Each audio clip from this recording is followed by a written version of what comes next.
সাধারণ সালোয়ার কামিজ পরে হাতে বাচ্চা নিয়ে শাশুড়ির দিকে তাকিয়ে আছে নিহিন। জানতো লোকটার বউ মারা গেছে, সে জানতো, কিন্তু বাচ্চাও আছে জানতো না। অবশ্য জেনেও কি হবে, সে নিজেও তালাকপ্রাপ্ত মেয়ে। সংসার আর বাচ্চা সামলাও বৌমা, এখন থেকে এইসব কিছু তোমাকে দেখতে হবে। রুবার উত্তর নিহিনের শাশুড়ি। নিহিন মাথা নেড়ে সম্মতি জানালো। আসলে তারও কিছু বলার নাই। যেখানে নিজের বাবা মায়ের কাছে বোঝা হয়ে আছে, সেখানে পরের বাড়ি অর্থাৎ এই শ্বশুরবাড়ির নামক লোকের কাছে কি বা আশা রাখে। রুবা নিহিনের 2 হাতে চুড়ি পরিয়ে দিল, জানালো যে খাবার পাঠাচ্ছে রুমের ভিতর, খেয়ে বাবু নিয়ে ঘুমিয়ে যেতে। নিহিন একধানের বাচ্চাটার দিকে তাকিয়ে আছে। 3 মাসের বাচ্চা, আর কত বড় হবে। নিহিনের কোলে কি সুন্দর ঘুমিয়ে আছে, মায়াভরা চোখ তার, আর গায়ের রং দুধে আলতা, মনে হচ্ছে টোকা দিলে রক্ত বের হবে। নিহিন দীর্ঘশ্বাস ফেলে বাচ্চার কপালে চুমু দিল। পুরো নাম সিদরাতুল মাওয়া নিহিন। ক্লাস 9-এ যখন ছিল তখন বাবা মায়ের জোর জবস্তি করে তার থেকে দ্বিগুণ বয়সের লোকের সাথে বিয়ে দিয়ে দেয়। নিহিন পা ধরে বলেছিল যে বিয়ে না দিতে, কিন্তু কেউ তার কথা শুনেনি। তার বাবা জানায় সে যদি বিয়ে না করে তার মাকে তার বাবা তালাক দিবে। এইটা শুনে নিহিন ক্ষুব্ধ হয়ে যায়।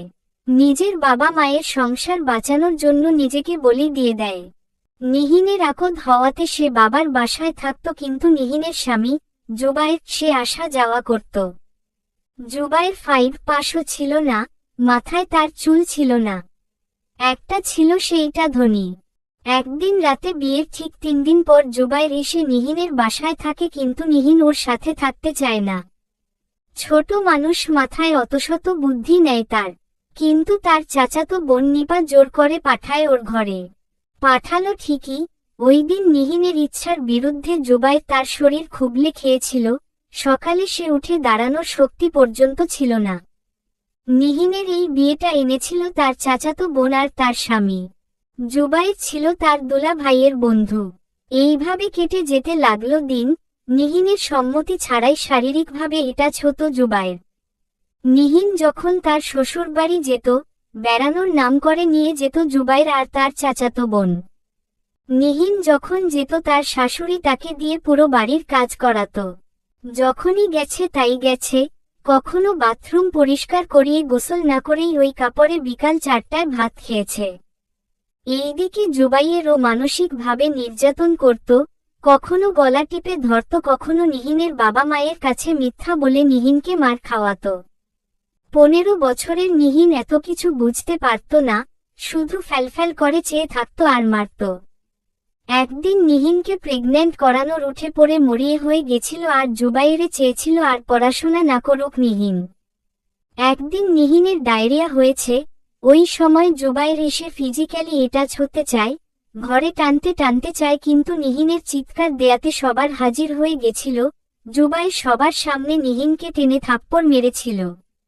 জুবাইর সেদিন বাড়ি থেকে চলে যেয়ে নিহিনের মাকে অকথ্য ভাষায় ফোন দিয়ে গালিগালাজ করেছিল। নিহিনের বংশের লোকদের জুবাইর মিথ্যা কথা বলে তাদের বিরোধী করেছিল। যখন ডিভোর্স দেয়া হবে বলে সিদ্ধান্ত নেয়া হলো, তখন জুবাইর শর্ত দিল, সে যদি তার বাবা মাকে সারা জীবনের মতো দাফন দিয়ে আসতে পারে আর পড়াশোনা একেবারে ছাড়তে পারে তাহলে তাকে নিবে। এইটা শুনে নিহিনের বাবা রেগে যে ডিভোর্স ফাইল করে বসল। ক্লাস 9-এ বিবাহিত নিহিন এসএসসির পর ডিভোর্স পদ পেয়ে গেল, নিজের জীবন পুড়ে গেল। নিহিনের চাচাতো বোন আর তার স্বামী তাদেরকে নানান কথা শুনিয়ে নিহিনের প্রাক্তন স্বামীর সাথে যোগাযোগ রাখল। শুধু তারা না, নিহিনের চাচা আর চাচিরাও। তারা নিহিনদের সাথে চলাচল বন্ধ করে দিলেও জুবায়েরদের বাড়ির লোকের সাথে ঠিকই চলাচল শুরু করল।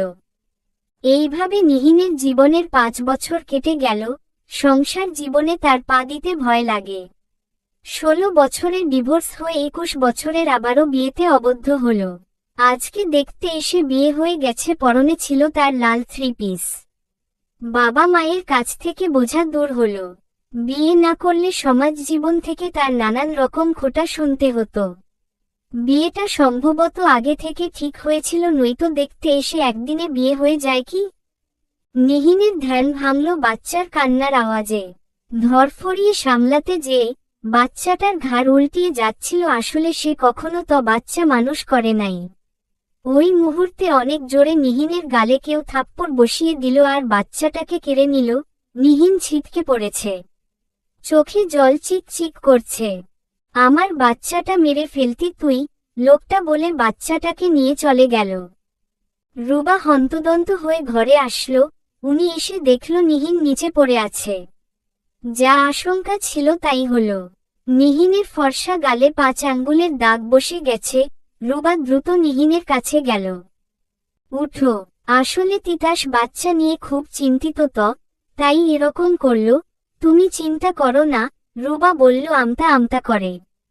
নিহিন এতক্ষণে এটা বুঝে গেছে তার স্বামী নামক মানুষটার নাম তিতাস, আর তার যে ইচ্ছার বিরুদ্ধে বিয়ে হয়েছে এটাও বুঝে নিল। শুনো, পুরুষ মানুষের মনে জায়গা করে নিতে সময় লাগে না বউদের। তুমিও চেষ্টা করো, পারবে। তার বিয়েতে মতো ছিল না, আমি জোর করে রাজি করিয়েছি। একদিন দেখো তোমাকে আমার ছেলে খুব ভালোবাসবে। রুবা দীর্ঘশ্বাস ফেলে চলে গেল। নিহিন ওইভাবে মেঝেতে বসে থাকল, চিৎকার করে কাঁদতে পারছে না। তার মতো অভাগীর কপালে কি একটু সুখ জুটাতে পারল না আল্লাহ? চলবে।